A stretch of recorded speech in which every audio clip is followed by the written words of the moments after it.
Bismillahirrahmanirrahim. Assalamualaikum warahmatullahi wabarakatuh.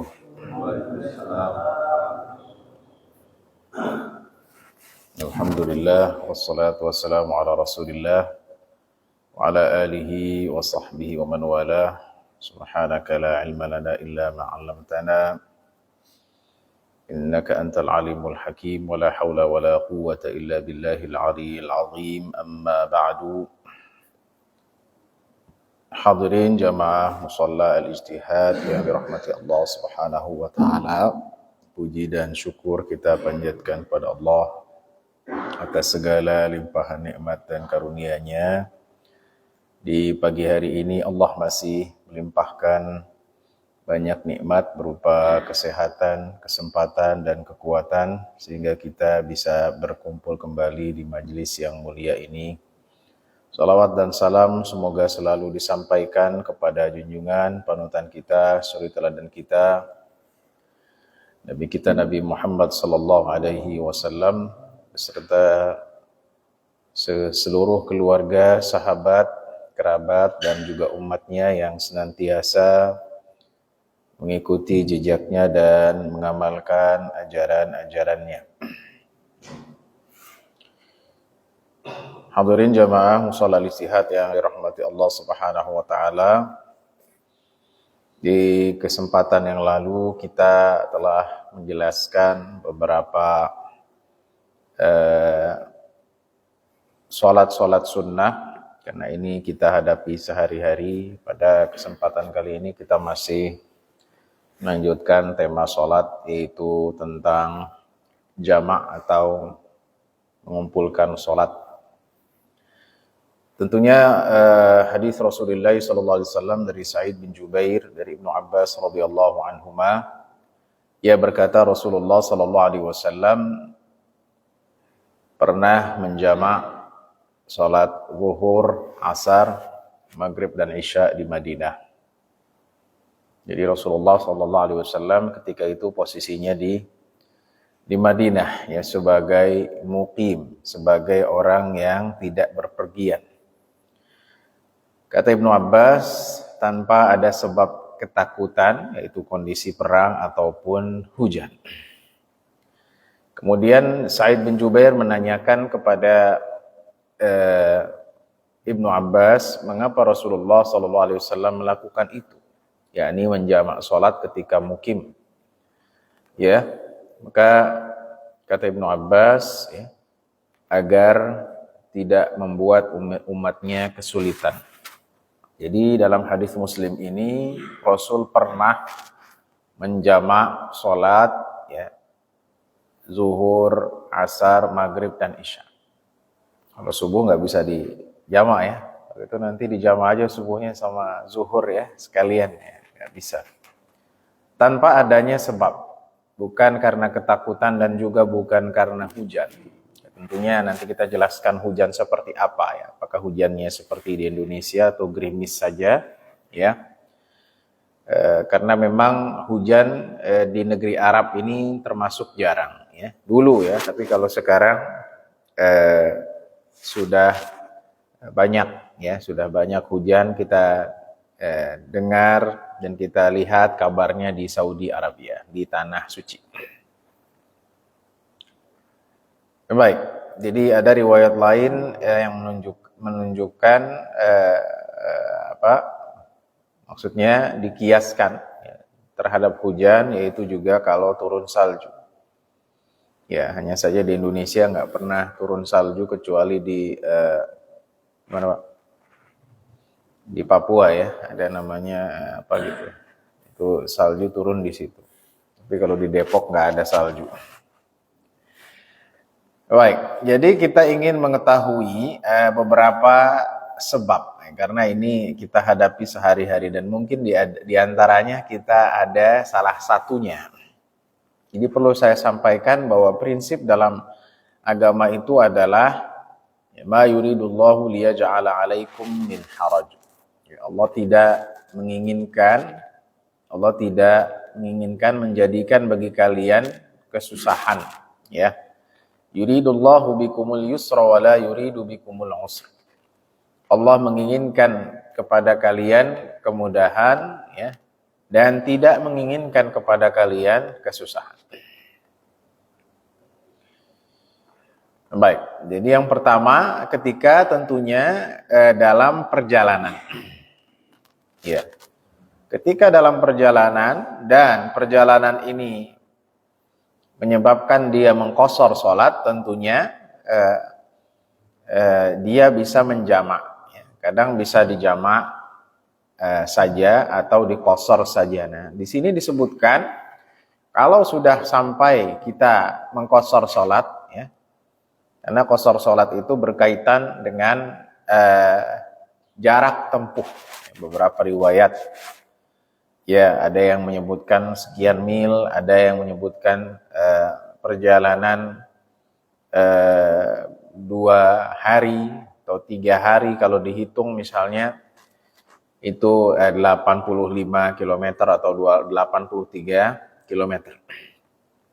Ya, jadi di sini boleh dijamak. Kalau kita sudah mencapai posisi di mana perjalanan kita itu menyebabkan kita mengqashar salat. Ya, jadi boleh mengqashar sekaligus menjamak. Ya. Ya, tentunya perjalanan ini bukan sesuatu yang makruh dan juga bukan sesuatu yang haram, ya. Kalau perjalanan untuk maksiat tidak boleh kita mengqashar atau menjamaknya. Makanya kata ahli fikih, ya, bahwa ya, keringanan itu tidak bisa diterapkan pada perbuatan dosa. Iya. Jadi misalnya lagi puasa, kemudian kita tidak mampu atau kita perjalanan jauh. Nah, perjalanannya ini halal atau haram. Tapi kalau perjalanannya maksiat, ya, untuk pergi ke tempat maksiat, ya, untuk transaksi narkoba misalnya, ya, ente mau kemana? Anda mau pergi jauh, Anda mau rukhsah nih, Anda nggak puasa, ngapain di sana transaksi narkoba, ya. Maka ini tidak boleh. Sebagaimana perjalanan juga demikian. Perjalanan yang boleh, ya, misalnya ziarah atau mengunjungi orang tua atau hal-hal yang mubah, yang pasti bukan yang haram, yang memang niatnya dari awal itu ingin melakukan yang haram. Baik, kira-kira yang pertama sudah populer lah, ya. Yang kedua, nah ini. Jadi boleh menjamak, ya, kalau misalnya dalam keadaan sakit. Ya, yang menyertai dengan sakit itu adanya kesusahan dan kelemahan. Ya, khususnya kalau misalnya kita sudah berumur, ya, karena banyak pertanyaan ke saya, ya, ada orang yang sakit, kemudian sulit untuk jalan, ya, bahkan untuk ke kamar mandi sulit, ya. Dalam posisi seperti ini, ya, dia boleh menjamak sholat. Ya, dan juga orang yang mustahadah, ya, perempuan yang keluar darah, ya, darah penyakit, ya, bukan darah haid, dia juga boleh menjamak menurut fuqaha, ya, khususnya dari beberapa mazhab, ya, tidak semua, ya. Karena kenapa? Imam Ahmad mengatakan bahwa sakit itu lebih berat daripada perjalanan. Ya. Di sini Imam Ahmad pernah melakukan hijamah. Hijamah itu artinya apa? Bekam. Ya. Setelah bekam, Imam Ahmad pingsan, ya, lemes, ya. Ba'dal ghurub, ya. Jadi pas matahari terbenam, Imam Ahmad bekam, ya. Cikok, ya. Kemudian setelah itu Imam Ahmad kelemesan, pingsan, ya, nggak sempat sholat maghrib. Baru beliau sholat menjama dengan isya. Ya, jadi dalam masalah sakit ini banyak sekali, ya, kemudahan, ya, yang menyebabkan kita boleh menjamak sholat, ya. Baik, itu yang kedua. Yang ketiga, kalau di sini dikatakan untuk orang yang limurdiin, ya, untuk orang yang menyusui, ya. Bahkan orang menyusui menurut Imam Ahmad itu bisa menjamak sholat. Kenapa? Limasyaqqati kathratin najasah, ya. Alasannya karena banyaknya najis, ya. Mungkin kalau dulu nggak ada pampers, anaknya sebentar-sebentar pipis, ya. Anak kecil yang namanya anak 1 tahun 2 tahun, ya, atau 1 tahun kan, ya kita tahu, ya. Kadang anak 3 tahun aja masih belum bisa mengontrol, ya, urinnya begitu, ya. Ini boleh. Kenapa? Karena kata ulama dia seperti orang sakit, ya. Seperti orang sakit, ya. Jadi karena banyaknya najis. Nah, ini. Yang keempat adalah orang yang sulit untuk bertoharoh dengan air. Tadi, ya, kalau orang sakit sudah sering di mana?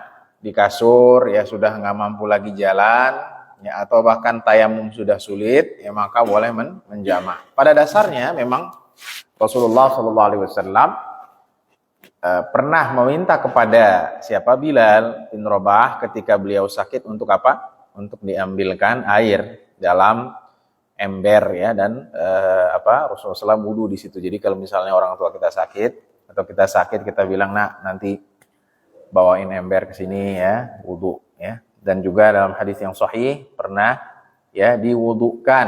Ya, sekarang kan nggak mungkin setiap sholat demikian, maka boleh menjamak, ya.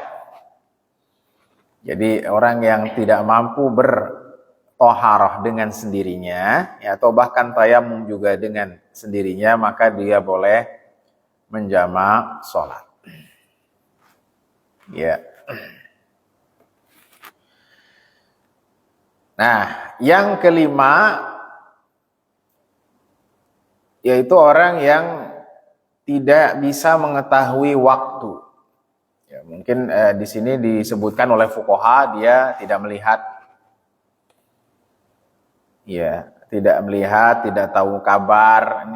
Ini kalau misalnya kita dalam perjalanan kita nggak tahu ini, ya, waktunya kapan, nggak ada HP, nggak ada jam, ya, ini boleh menjamak. Ya, jadi tidak mengetahui waktu, ya, karena faktor-faktor misalnya tidak tahu informasi, atau buta, atau tidak ada kabar, atau tinggal di pelosok, di sini diperbolehkan untuk menjamak. Yang keenam, nah ini Pak, nggak kalah penting, ya, orang yang memiliki penyakit, ya, penyakit seperti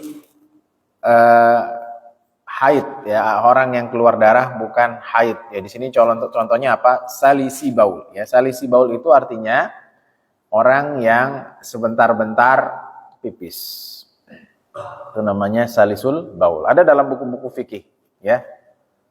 Ya, atau orang yang tidak bisa mengontrol air urinnya. Tuh.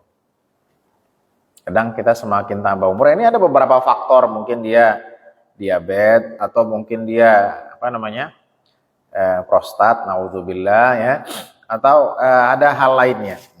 Jadi tiba-tiba keluar, jadi tidak bisa mengontrol. Namanya salisul baul, ya. Jadi memang dia keluar baru pipis setengah jam yang lalu, tiba-tiba keluar lagi, tidak keluar lagi. Nah, di sini boleh menjamak. Bayangkan, Pak, kalau kita demikian, naudzubillah min dzalik, ya. Iya. Ya, atau dia tidak bisa mengontrol madhinya, ya, madhi, ya, yaitu air yang keluar muqaddimah seperti mani, tapi bukan tiba-tiba keluar, mungkin hormonnya, ya, terlalu kuat, ya, sehingga madhinya keluar. Maka di sini diperbolehkan untuk menjamak. Ya, jadi ada Hamnah, dia menanyakan kepada Rasulullah SAW, ya, dalam istihadah. Ya, karena dia keluar, ya, kita punya istri, kita harus tahu nih, istri kita haid atau darah penyakit. Ya, kita bisa tahu dengan kebiasaannya. Biasanya istri kita itu haidnya berapa lama. Ya, kita tahu biasanya seminggu ya. Tiba-tiba ini haidnya sampai 3 minggu. Nah, ini pertanyaan ya. Bisa jadi ini adalah penyakit ya. Ini penyakit. Maka menanyakan, Hamnah menanyakan ya, tentang ini. Jadi Hamnah keluar darah ya. Dan ini bukan kebiasaannya. Ya, jadi bukan haid. Maka kata Rasulullah SAW, kalau engkau kuat, engkau mengakhirkan zuhur ya. Ya, dan engkau menyegerakan asar. Kemudian engkau mandi dan engkau sholat zuhur dan asar sekaligus, artinya di jamak. Iya, jadi zuhurnya dipending sedikit, nanti digabung sama asar. Ya, kemudian engkau mengakhirkan maghrib dan mendahulukan isya, artinya di jamak takhir. Ya, dua-duanya di takhir. Kemudian engkau mandi dan ya menjamak dua sholat tersebut, maka lakukanlah. Ya, di orang yang memiliki penyakit tertentu seperti mustahadah, darah penyakit, atau salisul baul, ya, atau keluar darinya sering pipis, atau sekarang juga ada yang bukan hanya salisul baul, semoga Allah menyelamatkan kita ya.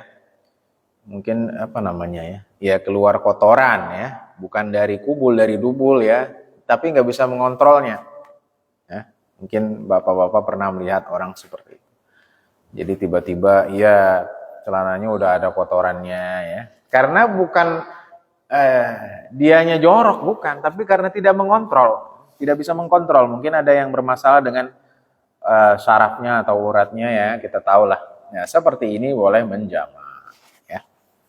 Nah, ini kalau kita di rumah sakit, ya, kita yang mengunjungin orang, ya, dan kita juga tahu, atau karena kita pernah sakit, kita sampai dirawat, ya, kita kesulitan untuk melakukan wudhu, ya, atau juga untuk jalan kadang kita kurang, harus butuh bantuan dan belum tentu ada susternya atau orang yang bantu kita, maka kita boleh menjamak sholat, gitu ya.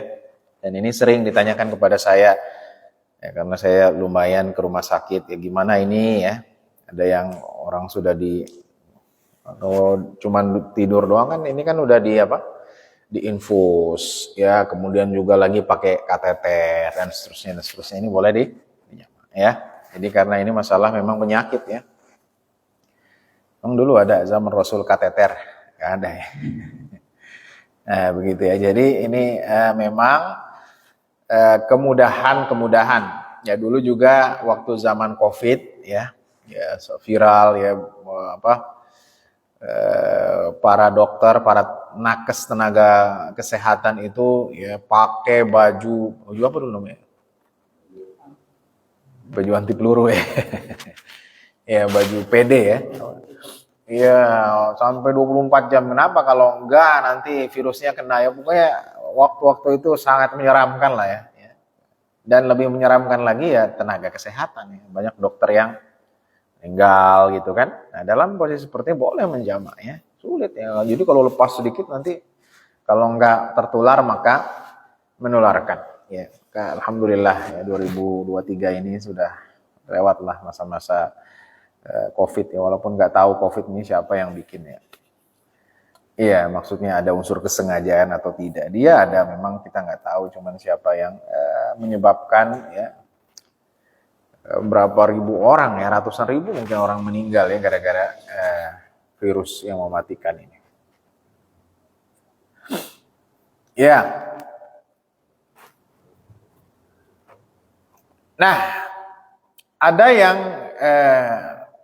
uzur atau hal-hal yang membolehkan menjamak antara maghrib dan isya secara khusus. Nah, ini isya dan maghrib dan isya secara khusus. Pertama, karena hujan. Mana riwayatnya? Hadis Sahih Bukhari. Rasulullah SAW menjamak maghrib dan isya dalam satu malam yang sangat hujannya kencang ya. Tentunya dulu nggak ada payung ya, Kalau ini enak dong kita. Setiap kali hujan, wah udah aneh jamaah aja ya. Ya, di sini apa? Lima torin yubil lusiab, kata ahli fikih. Karena hujan yang menyebabkan baju itu basah. Gitu. Jadi kalau baju kita nggak basah, setiap malam hujan. Kemarin semalam hujan ya. Alhamdulillah itu. Siangnya hujan, malamnya hujan lagi. Alhamdulillah. Banyak bersyukurlah. Nah, itu juga dilakukan oleh Abu Bakar, Umar, dan Utsman.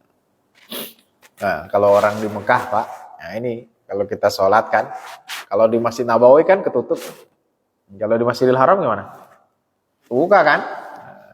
Otomatis yang berada di sekitar Ka'bah kena dong kalau hujan. Ya, ini belum lama hujan di sana. Nah, jadi tetap berkaitan dengan masyaqqah, ya. Karena dulu orang-orang sholatnya di masjid, ya. Mungkin ini di pedalaman atau yang memang ada masjidnya, kemudian menyebabkan atau sampai wahal itu artinya apa? Tanahnya benar-benar belok, ya, kita nyebutnya belok. Jadi kalau misalnya kita keluar, kaki kita masuk ke tanah itu. Nah, ini boleh menjamah ya, tapi di Depok atau di sekitar Beji Timur kayaknya nggak pernah terjadi. Ya, atau misalnya turunnya di sini turunnya apa? Turunnya salju. Ya.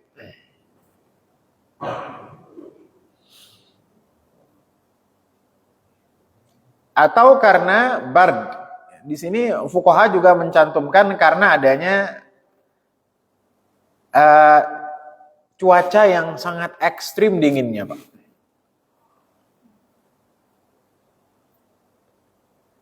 Ya. Ini saya nggak tahu kalau di Indonesia, cuman kalau misalnya di Yakuts, bukan nama orang ya, itu di Rusia, itu sampai min 70 derajat Celcius.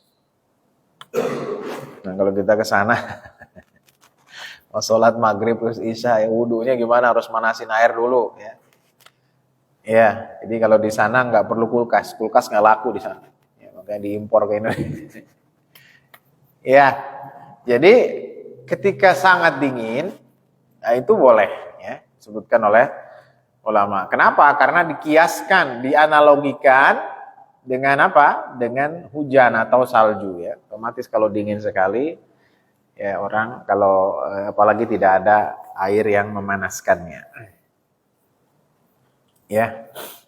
Cuman kalau sekarang di negara-negara yang dingin sudah ada pemanas airnya ya. Jadi di sini mungkin tidak tidak berlaku terus-menerus ya.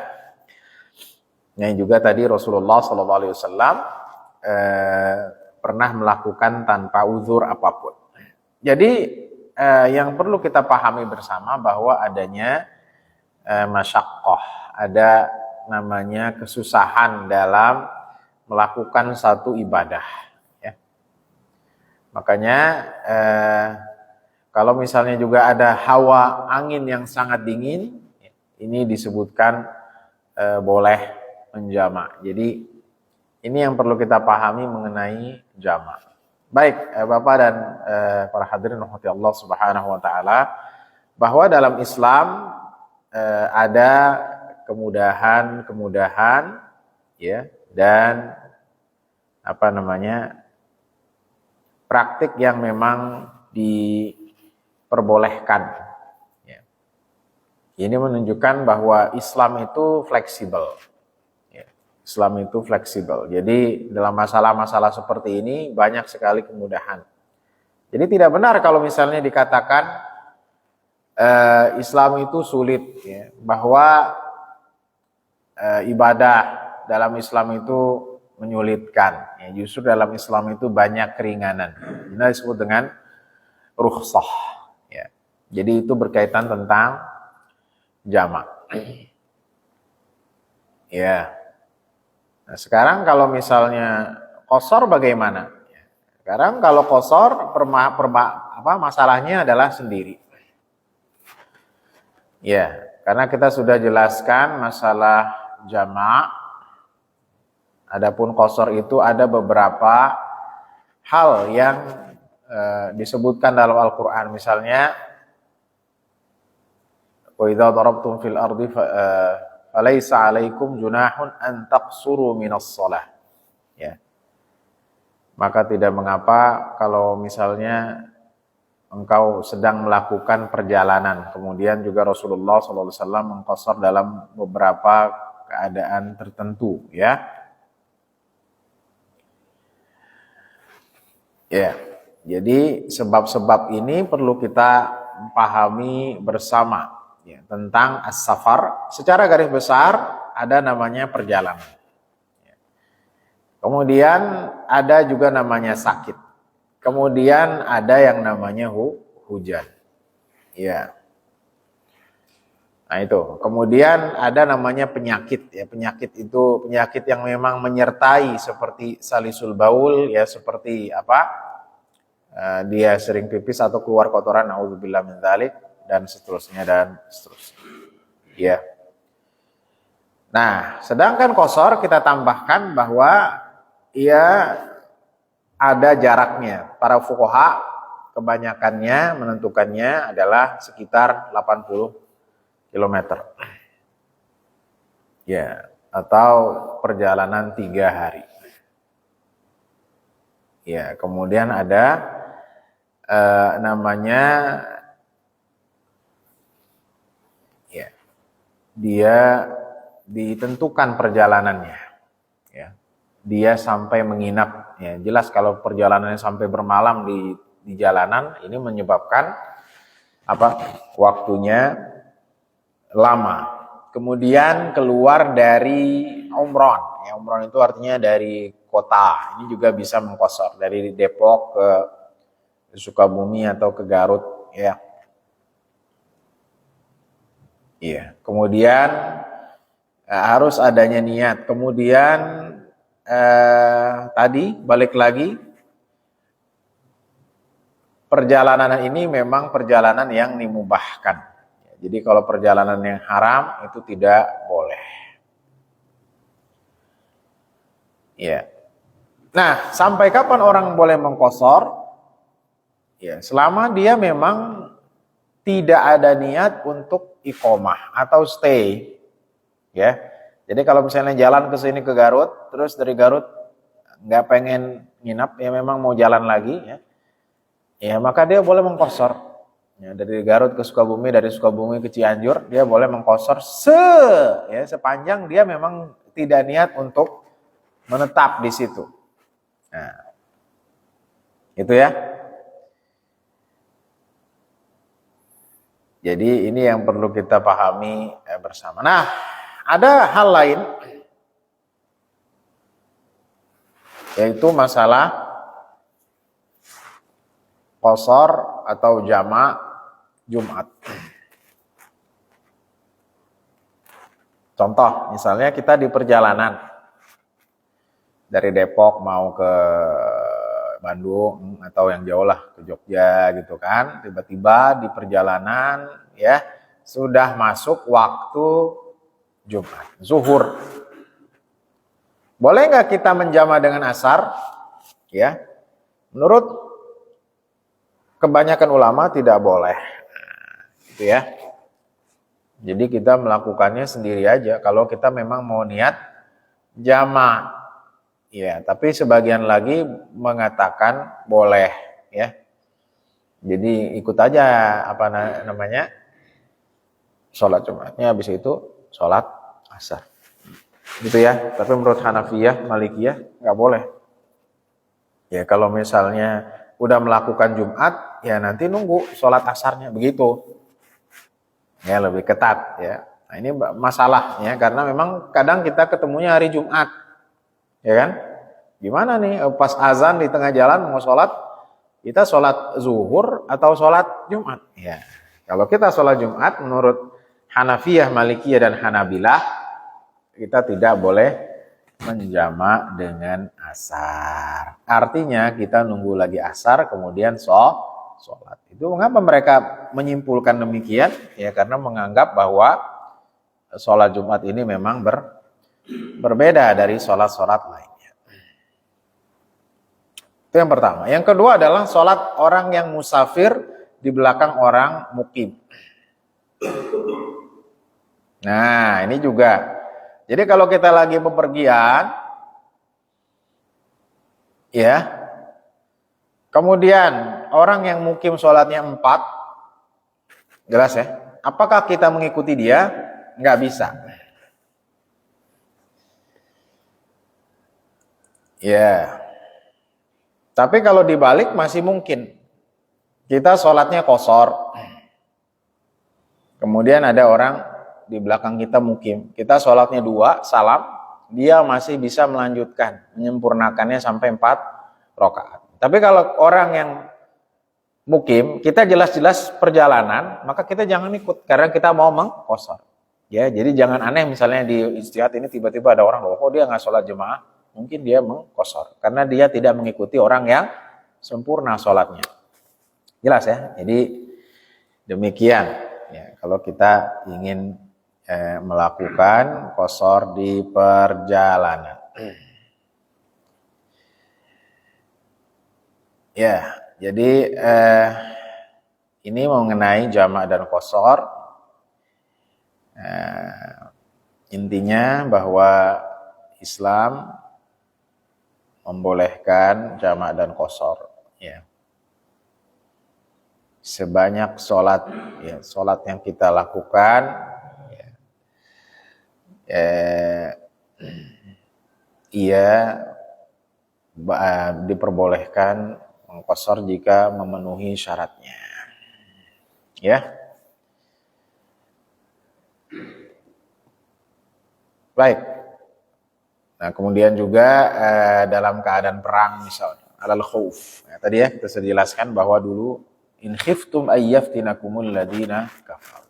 Jelas ini boleh mengqashar. Ya, ini qashar saja tanpa jamak di sini dalam surah An-Nisa ayat 101. Khauf, ya. Kayak orang-orang di Palestina nih sekarang. Gimana Pak? Setiap hari ngedenger bom, meledak, ya. Boleh nggak mengqashar? Boleh. Dalilnya mana? An-Nisa ayat 101. In khiftum ayyaftinakumul ladina kafaru. Ya. Begitu. Kemudian juga Ibnu Umar mengatakan, aku mengikuti Nabi SAW dalam perjalanan, dia tidak pernah lebih dalam perjalanan lebih dari 2 rakaat, artinya sering mengqashar, ya, jadi rukhsah. Ya, sudah kita jelaskan lamanya qashar dan seterusnya. Ya. Berapa lama tadi ya? Nah, di sini ada perbedaan. Stay-nya itu berapa lama? Menurut Hanafiyah itu 15 hari. Jadi kalau masih 2 hari, 3 hari masih boleh qashar. Ya, dari sini kita di Bandung 4 hari boleh menurut Hanafiyah sampai 15 hari ya. Ya. Nah, kalau menurut selain Hanafiyah 3 hari ya. Kalau lebih dari 4 hari, lebih dari 3 hari nggak boleh qashar lagi. Ya. Misalnya dari sini ke Garut atau dari sini ke mana? Ke Lampung ya, kita nggak niat lebih dari 3 hari boleh. Selama hari itu ya boleh qashar jamaah ya. Begitu. Nah, tapi ada, tadi yang saya sampaikan ternyata ada di kalangan ulama boleh. Ya, yang lebih ekstrim lagi boleh selama dia tidak memang niat sampai setahun lebih ya. Oh ini keenakan. Nah, kalau ngambil pendapat ini, misalnya saya jadi TKI gitu ya di Saudi ya, selama saya nggak memang mau jadi warga negara sana, saya boleh mengqashar ya. Ya ini berbeda dengan pendapat yang 2 tadi ya, karena di sini menganggap selama itu tidak dijadikan negaranya atau dia tidak mengambil kewarganegaraan atau sementara karena seperti dia sekolah setahun 2 tahun, dia boleh ya. Tapi ini pendapat yang tidak dianggap ya, karena kalau begitu orang enak ya. Dia mau kemana? Aneh mau ke Amerika. Berapa lama? 6 bulan ya. Selama 6 bulan kan qashar terus. Kenapa qashar? Lah, karena dia nggak mau stay di Amerika ya. Jangan kan stay, mau setahun aja enggak. Ya.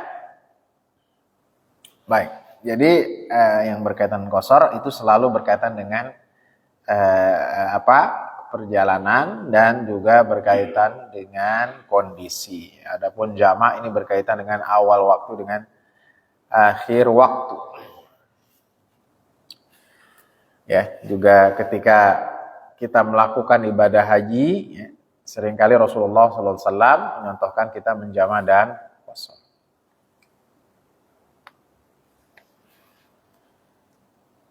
Baik, jadi ini kajian kita di pagi hari ini tentang jamak dan qashar. Ya. Mungkin nanti bisa dikembangkan dengan tanya jawab. Jadi yang perlu ditekankan kembali bahwa dalam beragama itu banyak sekali keringanan, ya, dan dalam kondisi-kondisi tertentu ada namanya fleksibilitas. Ya. Semakin kita mendalami agama, semakin tahu bahwa agama itu mudah. Okay. Jadi yang nggak berubah itu yang prinsipnya tauhid, itu nggak berubah, harga mati lah. Tapi kalau dalam masalah praktik ibadah ada di situ keringanan ya, kita tahu ada rukhsah di sana. Baik, ada pertanyaan, Bapak-bapak sekalian? Silakan. Berkaitan dengan lama tinggal saja. Iya. Karena banyak yang tinggal di Bandung saja, mungkinnya di Bandung. Iya. Kerjanya di Jakarta, jadi Senin sampai Jumat kerja di Jakarta, Sabtu Minggu dia kembali ke rumahnya di Bandung. Itu gimana? Selama dia kerja di Jakarta ini boleh di Jakarta terus atau di 3 hari, 2 hari. Di Bandungnya berapa hari? Dia tinggalnya di Bandung. 3 hari di Bandung. Rumahnya di Bandung. Iya. Kerjanya di Jakarta. Jadi dari Senin sampai Jumat kerja di Jakarta. Terus nanti Sabtu Minggu dia pulang ke rumahnya di Bandung. Sabtu dan Minggu. Oh, berarti dia cuma 2 hari. 2 hari di Bandung kan? Tapi rumahnya nggak ada. Rumahnya di Bandung. Keluarganya di Bandung. Rumahnya di Bandung. Iya. Jadi kalau kita melihat dua pendapat tadi ya, kalau kita melihat pendapat Hanafiyah yang dia paling lama 15 hari masih bisa dia. Iya. Jadi dia kan cuma 4 hari kan, tapi tidak lebih dari itu ya. Karena yang bilang selama sampai bertahun-tahun itu tidak kuat. Ya, jadi iya, memang ya. Sepanjang tahun. Iya, menurut Hanafiyah. Tapi kalau menurut Syafi'iyah dengan Hanabilah dan Malikiyah yang imam yang 3 ini atau pengikut imam yang 3 ini nggak boleh lebih dari 3 hari ya gitu. Kalau itu kan 4 hari kan? Senin, Selasa, Rabu, Kamis 5 hari gitu ya. Iya. Dan itu terus menerus kan? Iya, terus menerus. Iya, ya nggak apa-apa. Iya, ya itu memang keringanan. Gimana dia bolak-balik juga kan? Dia bolak-balik. Iya.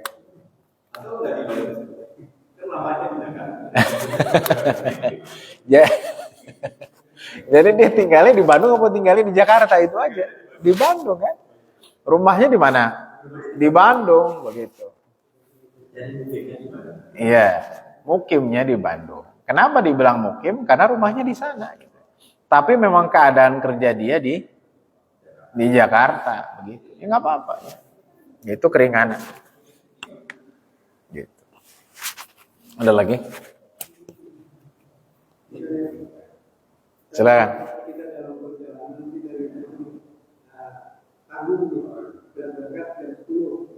Iya.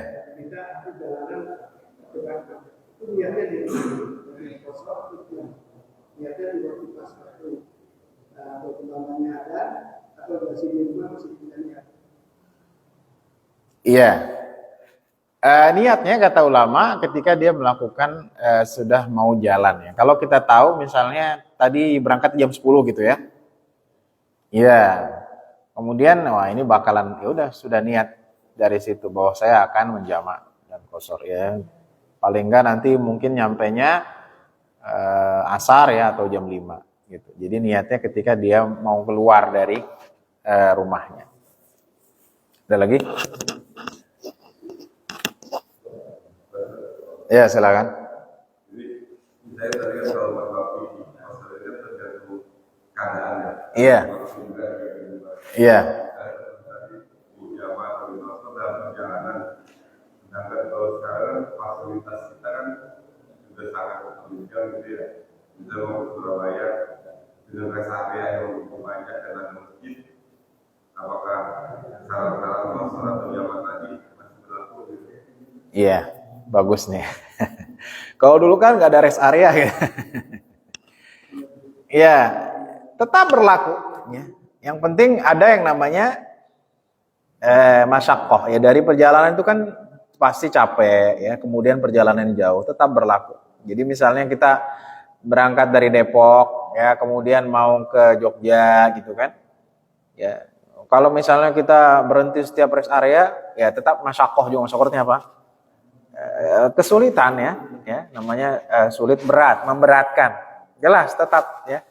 Jadi nanti pas jalan dari sini setiap zuhur berhenti, asar berhenti, apakah itu boleh saja, boleh ya, itu juga tidak salah, tetapi ada keringanan di sini yang dalam Islam memang ada ya tuntunannya ya, walaupun ada rest area boleh. Jadi nanti misalnya dalam perjalanan dari Depok nanti takhir atau takdim ya, ketika asar baru dijama dan qashar, baru melanjutkan perjalanan ya sampai lagi nanti di rest area yang sekalian jamaknya isya dan maghrib gitu ya.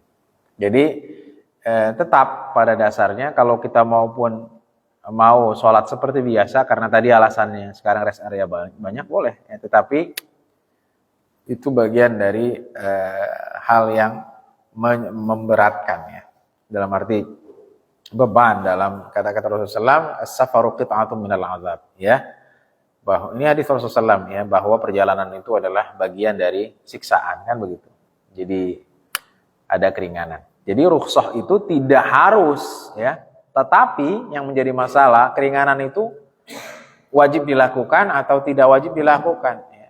Nah ya, kata ulama kata sebagian ulama bahwa melakukan yang keringanan itu lebih afdal daripada yang bukan keringanan. Jadi ada rukhsah, ada azimah. Kalau azimah itu artinya kita melakukan sholat tadi ya, sesuai waktunya aja ya, zuhur rasa-rasa enggak dosa, enggak. Cuman yang dibahas oleh ulama mana yang lebih utama gitu ya. Sebagian ulama mengatakan bahwa kebanyakan bahwa mengambil keringanan itu justru lebih utama ketimbang kita melakukannya sebagaimana mestinya gitu. Jadi kalau ada rukhsah ya kenapa kita ngambil yang agak berat gitu ya. Demikian. Ada lagi? Silakan.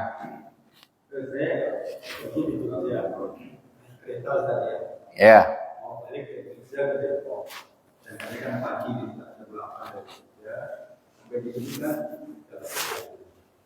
Boleh nggak saya takhirkan sholat zuhur dan asar di Jakarta? Oh iya. Ya. Jadi dari mana? Dari Jogja ya? Iya, dari Jakarta. Dari Jakarta. Jogja pulang ke lewati waktu zuhur dan asar. Iya. Nah, boleh nggak saya takhirkan ketika saya akan sampai di kafir, sholat di kafir? Iya, boleh. Ya, jadi kita lihat aja berangkatnya. Berangkatnya jam berapa? Pagi. Iya, pagi. Oh iya, nggak apa-apa. Sampai hampir jam 3. Nggak apa-apa. Ditakhirkan nggak apa-apa. Boleh ditakhir. Yang nggak boleh itu kalau misalnya sudah masuk waktunya, gitu kan? Masuk waktunya sudah zuhur dari sana. Tapi kalau belum, nggak masalah. Iya, belum. Kalau di rumah nggak boleh. Hah? Nah, kalau ya, jadi intinya yang disebutkan oleh ulama itu salah satunya adalah masih ada perjalanan. Begitu, ya. Jadi kalau digambir kan masih ada perjalanan, gitu. Boleh. Kalau sampai rumah gimana? Ya, pokoknya kalau kita tahu bahwa kita berangkat itu sebelum masuk waktu sebenarnya nggak masalah. Iya. Jadi kan kita berangkatnya jam 8 nih, ya kita pasti dong nyampainya sore gitu kan, masalah. Ya. Tapi lebih baik memang digambir aja nanti kalau udah masuk ini kan berarti udah nggak ada perjalanan gitu ya. Iya. Kalau lebih dari dua dilewati dua asal nggak bisa berdua, terus ambil depan, kita beri saya itu bagaimana? Bagus. Iya, bagus sekali. Kalau misalnya ada keadaan di mana ya, lagi-lagi kalau jamak dan qashar itu pada waktunya. Ya, jadi kalau di luar waktunya namanya qadha, namanya apa? Qadha. Iya. Jadi bukan jamak qashar lagi karena sudah keluar dari waktunya. Ya kita kan nggak tahu kondisi kan. Ya kadang-kadang jalan tiba-tiba ya mungkin ada macet ya atau ada apa lagi? Ada antrian dan segala macam, ya kita jatuhnya qadha ya. Dan kalau qadha berarti dilakukan seperti biasa gitu ya. Biasa. Ya. Ya, silakan.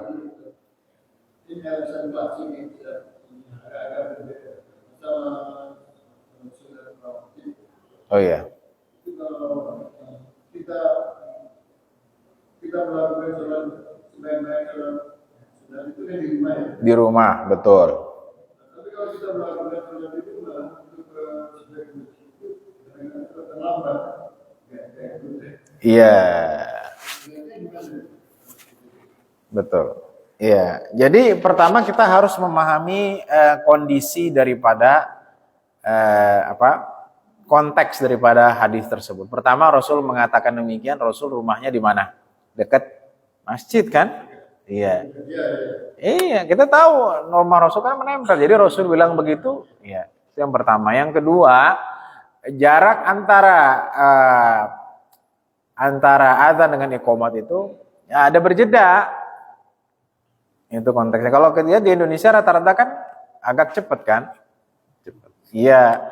Jadi justru kalau kita sholatnya di rumah, nanti malah telat, malah nggak kedapatan jamaah. Ya jadi ada lihat dulu konteksnya. Jadi tidak selalu, wah pokoknya harus enggak juga.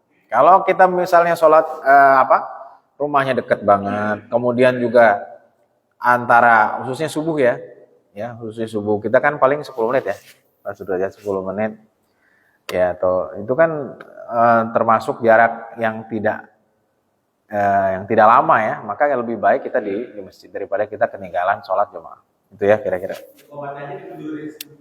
Nah, gitu. Bisa begitu. Tapi kalau nggak tahu kok, kalau di Mesir, setahu saya di Mesir sama di Maroko itu bisa sampai 20 menit. Ya 20, 25 hampir 30 menit lah kalau di situ. Makanya lama gitu ya. Jadi kalau di Mesir itu nggak ada alasan telat. Ya, jadi kalau bisa istilahnya orang bangun tidur juga, ya kan kadang kita habis bangun tidur nggak langsung sadar ya. Ya butuh, ya kamar mandinya lah macamnya. Begitu. Jadi itu kondisional Pak. Jadi kita memahami mengapa Rasul bilang gitu ya, karena dulu itu dekat, yang kedua itu diakhirkan ya, iqamatnya diakhirkan khususnya subuh begitu. Enggak masalah ya. Di rumah juga enggak masalah ya. Di masjid juga, di rumah enggak masalah. Yang jadi masalah itu kan qobliyahnya kan. Biasanya qobliyahnya yang jadi masalah. Jadi kalau misalnya dia kita mau zikir sebentar di rumah. Baik. Cukup ya? Baik, saya kira cukup. Jazakumullah khairan. Alhamdulillahirabbil alamin.